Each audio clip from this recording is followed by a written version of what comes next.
The time in this earth is short, but the time in eternity is long. It is therefore, live this short life in the light of eternity. ഈ ഭൂമിയിലെ സമയം ഹ്രസ്വമാണ്, എന്നാൽ നിത്യതയിലെ സമയം ദൈർഘ്യമേറിയതാണ്. അതിനാൽ ഈ ഹ്രസ്വജീവിതം നിത്യതയുടെ വെളിച്ചത്തിൽ ജീവിക്കുക. നമുക്കൊരു ജീവിതം അതെങ്ങനെയും ജീവിക്കുവാനുള്ളതല്ല. ഒരു ദൈവ പൈതൽ എന്ന നിലയ്ക്ക് നമ്മെ ദൈവം ഒരു ഇടക്കാലത്തേക്കായി ഈ ലോകത്തിലേക്ക് അയച്ചിരിക്കുകയാണ്. നാം ഇവിടെ നമ്മുടെ ദൗത്യം നിർവഹിച്ച ശേഷം കടന്നു പോകുവാനുള്ളവരാണ്. ഇവിടുത്തെ ജീവിതം താൽക്കാലികവും ക്ഷണികവുമാണ്. എന്നാൽ നിത്യതയിലെ ജീവിതം നിലനിൽക്കുന്നതും ദൈർഘ്യമേറിയതുമാണ്. ആയതിനാൽ ദൈർഘ്യമേറിയ ജീവിതത്തിനായി നാം കൂടുതൽ ചിന്തിക്കുകയും കരുതുകയും പ്രവർത്തിക്കുകയും ചെയ്യേണ്ടതുണ്ട്. നമ്മുടെ ഈ ലോകവാസത്തിൽ നാം ചിന്തിക്കുന്നതും പ്രവർത്തിക്കുന്നതും കാണുന്നതുമെല്ലാം നിത്യതയുടെ വെളിച്ചത്തിലായിരിക്കണം ചെയ്യേണ്ടിയത്. നമ്മുടെ നിത്യഭവനം സ്വർഗത്തിലാണ്. ഈ ലോകത്തിലൂടെ നാം കടന്നു പോകുന്നു എന്ന് മാത്രം.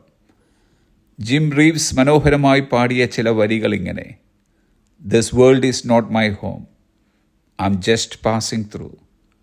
My treasures are laid up somewhere beyond the blue." അതുകൊണ്ടാണ് പൗലോസ് അപ്പോസ്തലൻ ഇങ്ങനെ പറയുന്നത്, കൊലോസ്യർക്ക് എഴുതിയ ലേഖനം 3-ാം അധ്യായം 1-ാം വാക്യം: "ആകയാൽ നിങ്ങൾ ക്രിസ്തുവിനോടുകൂടെ ഉയർത്തെഴുന്നേറ്റിരിക്കുന്നു എങ്കിൽ ക്രിസ്തു ദൈവത്തിൻ്റെ വലത്ത് ഭാഗത്തിരിക്കുന്നിടമായ ഉയരത്തിലുള്ളത് അന്വേഷിപ്പീൻ. ഭൂമിയിലുള്ളതല്ല, ഉയരത്തിലുള്ളത് തന്നെ ചിന്തിപ്പീൻ." ഭൂമിയെപ്പറ്റി കൂടുതൽ ചിന്തിക്കുന്നവർ ഈ ഭൂമിയിൽ കൂടുതൽ സമ്പാദിച്ചു കൂട്ടുന്നു. ഉയരത്തിലുള്ളത് കൂടുതലായി ചിന്തിക്കുന്നവർ ഉയരത്തിൽ നിക്ഷേപം കൂടുതലായി സ്വരൂപിക്കുന്നു. നിത്യതയിലേക്ക് നോക്കി പാർത്ത് ജീവിച്ചിരുന്ന ഒരു പഴയ നിയമ ഭക്തനായിരുന്നു അബ്രഹാം.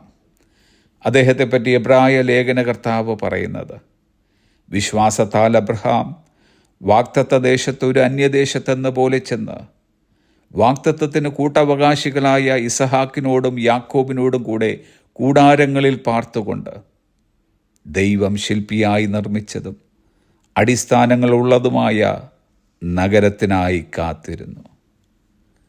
ഡിയർ ഫ്രണ്ട്സ്, നമ്മുടെ കാത്തിരിപ്പ് ഏറ്റവും അധികമായി വേണ്ടിയത് നിത്യതയ്ക്ക് വേണ്ടിയായിരിക്കണം. നിത്യതയിലേക്ക് പ്രവേശിക്കാനുള്ള ആകാംക്ഷയോടും പ്രത്യാശയോടും കൂടെ നിത്യതയുടെ വെളിച്ചത്തിൽ ഈ ലോകവാസം നയിക്കാം. ജോനഥാൻ എഡ്വേർഡിൻ്റെ ആ ഹ്രസ്വവും മനോഹരവുമായ പ്രാർത്ഥന നമുക്കും പ്രാർത്ഥിക്കാം. Lord, stamp eternity on my eyeballs. കർത്താവേ, നിത്യത എൻ്റെ കണ്ണിൽ പതിപ്പിക്കണമേ. ആമേൻ. Have a blessed day.